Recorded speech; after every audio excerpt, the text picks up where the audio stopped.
Hey guys, this is Rock King. Welcome back to the channel. It is a Saturday morning. It's kind of gloomy outside. I think we got about a high of 60, 65.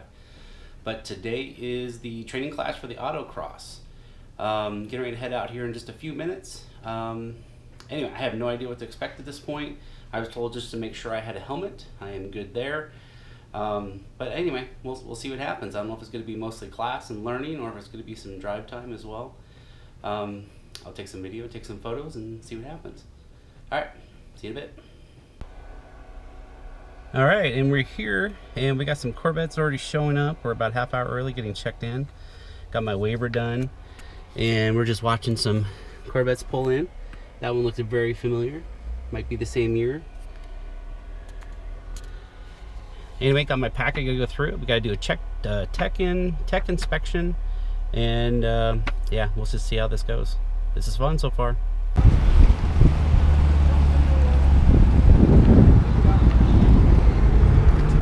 If he sells his Harley, it'll be reasonable.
Where's it at? Huh?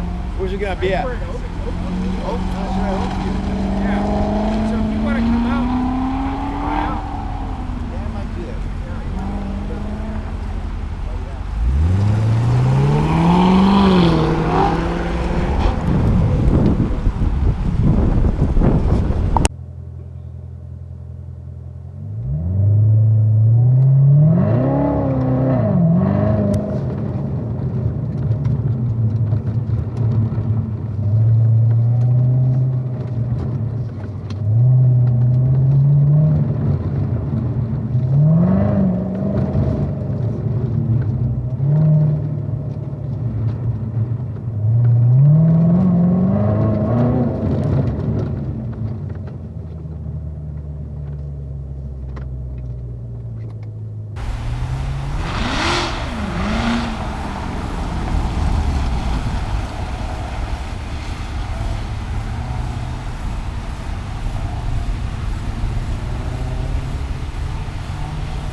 Okay.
What's that? The gate. I missed it. What was it? All right, and that was my first autocross. It was technically a class, but we ended up doing just a ton of driving. I think I did probably about 15, and probably more passes than that. Probably about 20 passes in total. They changed the track. They changed the track 3 times, so it was 3 different tracks. One of them was just a minor change, but the times are all really similar. And I've tried to stay in first gear. I tried to get into second gear. I tried a lot of things. Now, we do have a problem, and it is the front tires on that car. So when I bought it, for some reason, it had Summer Extreme tires on the rear, and it had All Seasons on the front. Assuming they had to replace the fronts, and they got cheap, and they got the cheapest tire. And it worked fine for the first couple of passes, but then as the heat got into those front tires, they just started getting slippery. So braking and turning sharp became almost like a understeer type of situation. So I'm going to try to, before the next autocross, which is next week, get some new front tires so they match the backs. It'll still just be the Summer Extremes. It won't be the Cup tires, but it'll be the, not the Michelin brand. I just forgot the name. Anyway, good to go with the I thought I had it. Going with the same brand, but I'm going to get the Summer Extremes on the front as well, because I think it's going to help with traction a lot. It was good. I'll have to go through the footage and learn a little bit more from it. I missed a couple of cones, so I'm just not used to seeing what they said is the red cones on the right and the green cones on the left. I was told on one of those runs that I went right of the red cone, which is possible because I was thinking red right. Anyway, it was a blast. It was a good time. Met a few people, saw a lot of new Corvettes in the city that I didn't even know existed. Some people came from Iowa. Anyway, just gotta keep trying. They said the best way to learn is to drive. So that's what we're going to do. All right, guys. Thanks a lot for watching. Catch you in the next video. Later.